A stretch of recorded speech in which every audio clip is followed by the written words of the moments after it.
Hello, this is Kilo Echo Zero Bravo Sierra Juliet. In this next video series, it's going to be in three parts. I'm going to show you how easy it is to export your contacts into QRZ, online logbook, as well as EQSL and logbook of the world. This video is going to show you how to export and then import into QRZ. Now this video also assumes that you already have a QRZ set up and may not be using it, but at least you have it set up so you can import it into QRZ. Excuse me.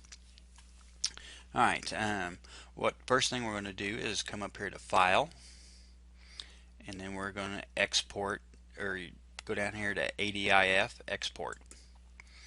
Now in here there's several different options here that you can choose from. You want export options, EQSL, all contacts. What that does is, let's say you haven't uploaded anything to EQSL from the logger before, and so you want to export all your contacts. That's the one you would choose.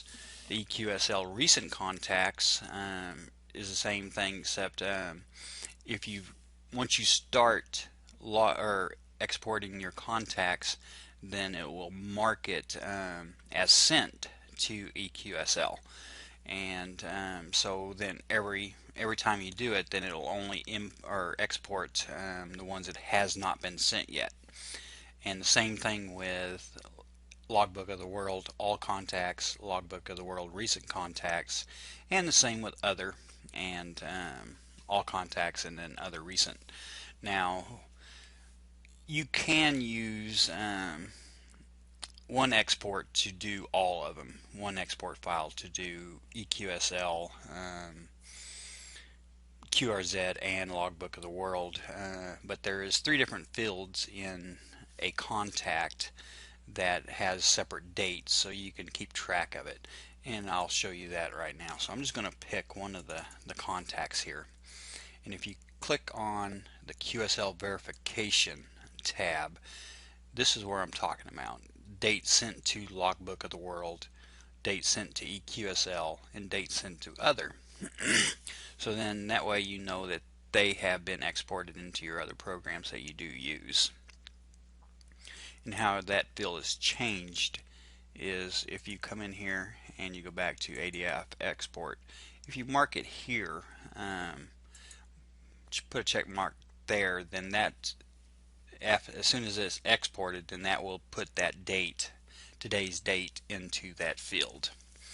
So the first thing we're going to do is we're going to export other, and I've already exported it, so if this is the first time you've ever used it or exported, go ahead and choose other all contacts. But since I use it on a regular basis, and I'm going to go ahead and choose recent others, or recent contacts. Now the next thing you want to do is make sure this check gets marked, and then what you're going to do here now is click here, and you're going to tell it where to save the file as.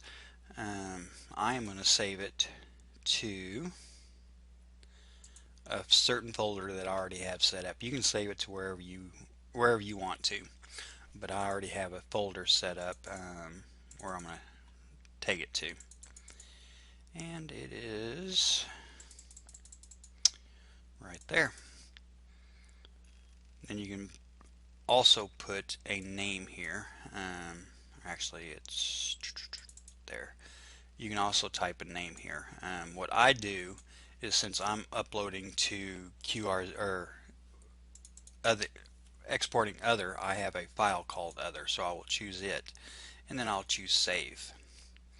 And since that file already exists, it's going to ask me if I want to replace it, and I'm going to choose yes.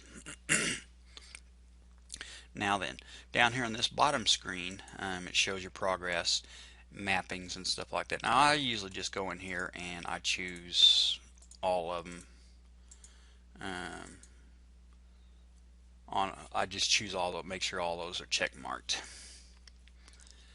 And so we've got other recent contacts. I've already checked it to make sure that the records are marked as sent, and then I've already told it where to save it to. So now all I got to do now is click export, and now it's done. And so now while I'm in this field, I'm going to go ahead and choose recent EQSL, and then I'm going to go in here and select my EQSL file, and yes, I want to overwrite it.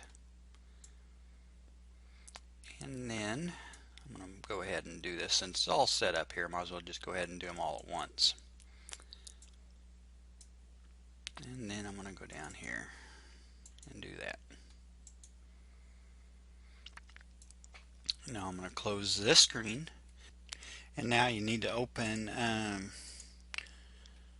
the trusted SQL TQSL program. And then what you need to do now is click on this button right here, sign a log, and upload it automatically to LoTW. Find the file we created earlier, which is this one. Click open. Then it's going to ask you for your home QT or your location for signing, and mine is set up as KC5DGC home QTH, and choose OK. Then it's going to ask you to confirm it, and that your call sign is correct, and your DXCC country is correct, and your location is correct. And so we choose yes. And then it asks you for the date range. We don't really need to use this. If you was uploading a whole bunch of them that's already been uploaded, you can choose a date range, or you can just choose OK. That's what we're going to do. We're not going to mess with putting a date range in there. We're just going to choose OK. And then it's going to ask you for your password that you signed your certificate with. So type in your password, choose OK, and now it's uploaded, and it gives you this confirmation that a bunch of duplicates were in the file, and I do not allow duplicates, so we'll just cancel that. And then it'll tell you that you had some. Now the reason I just did this yesterday, and I didn't have any contacts last night, so that's why they was all duplicates. So now it should have gave you a report here saying that you can now go ahead and close it. It's been uploaded correctly, and you can close it. So we can close that program, and your contacts are uploaded to LoTW. And that is it. So with that, we'll say 73s, and till next time.